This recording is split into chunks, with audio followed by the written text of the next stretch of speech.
Friends, आपका एक बार फिर से हमारी ईडियम्स की क्लासेस में स्वागत है।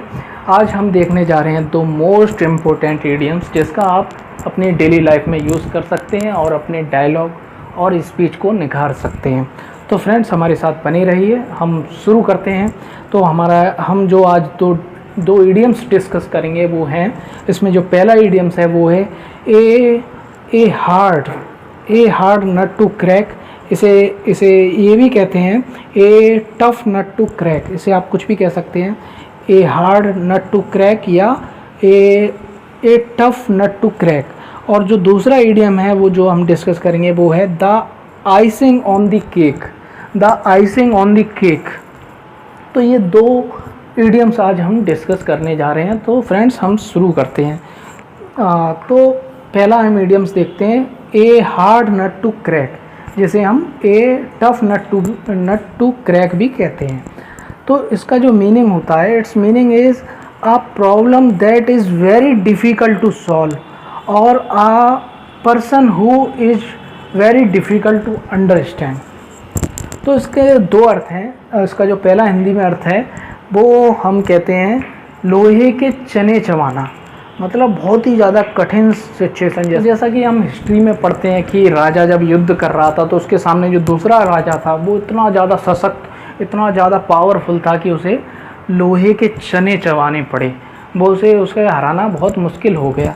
तो ये इसका पहला अर्थ है। और इसका दूसरा अर्थ भी है जो इंग्लिश में है, वो इसका अर्थ है a person who is very difficult to understand. एक ऐसा व्यक्ति जिसे कि समझना बहुत मुश्किल है। उसका व्यक्तित्व ऐसा है कि समझ में नहीं आता ये व्यक्ति किस प्रकार का है। तो उस व्यक्ति को समझने में परेशानी आना कि ये व्यक्ति किस प्रकार का है, इसे क्या अच्छा लगता है, ये समझने में, किसी व्यक्ति को अंडरस्टैंड करने में काफ़ी दिक्कत होना, उसे समझ ना पाना, ये होता है a hard nut to crack का ये मीनिंग है।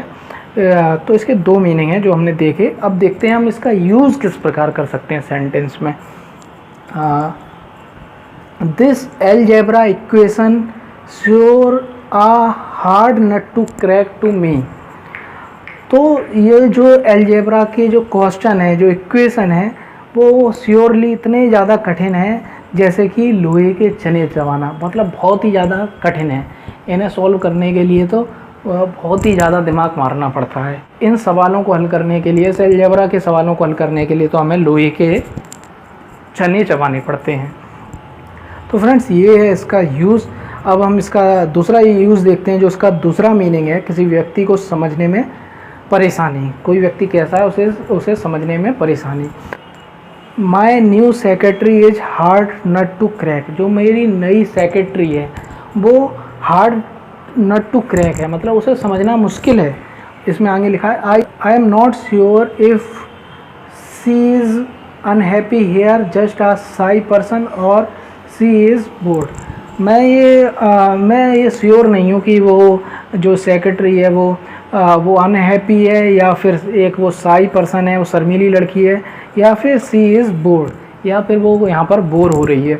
तो उसे समझना मेरे लिए मुश्किल है। तो ये इसका हमने यूज़ देखा। तो इस प्रकार आप इसका यूज़ कर सकते हैं। अब हम देखते हैं हमारा दूसरा ईडियम। ये है the icing on the cake. बहुत ही सुंदर ईडियम है, बहुत ही अच्छा ईडियम है। तो इसका जो मीनिंग होता है, its meaning is something that makes a good situation even better. मतलब हिंदी में हम इसे कहते हैं सोने पे सुहागा होना। सोने पे सुहागा होना बहुत ही अच्छी कंडीशन थी।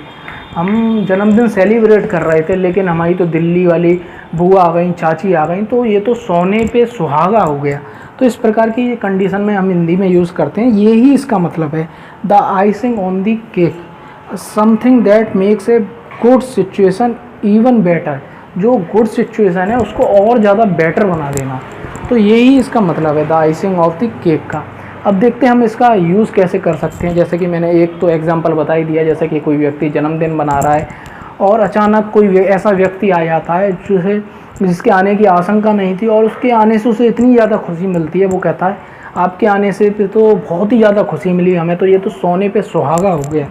तो ये भी इसका एक एग्ज़ाम्पल है। और हम यहाँ पर देखते हैं इसका एग्ज़ाम्पल। ये सेंटेंस है everyone expected her to do well in exam, but she getting first rank was the icing on the cake. हम सभी एवरीवन प्रत्येक व्यक्ति उससे ये आशा कर रहा था कि वो एग्ज़ाम में तो बहुत अच्छा करेगी, लेकिन उसने तो फर्स्ट डिवीज़न लाई, वो तो फर्स्ट रैंक लाई डिस्ट्रिक्ट में, वो तो फर्स्ट रैंक लाई, उसने तो ये सोने पे सुहागा कर दिया। तो ये इसका हम इस प्रकार से यूज़ कर सकते हैं, everyone expected her to do well in exam but she getting first rank was the icing on the cake. हम तो उससे यही अपेक्षा कर रहे थे, वो तो केवल एग्ज़ाम में अच्छा करेगी, उसने तो फर्स्ट डिवीज़न ले आई, ये तो सोने पे सुहागा हो गया, ये तो बहुत ही ज़्यादा अच्छा हो गया। तो ये हमने देखे दो इडियम्स जो बहुत ही ज़्यादा इम्पोर्टेंट थे, जो हम डेली लाइफ में यूज़ कर सकते हैं। तो friends, please be continue with us and share this video to your friends.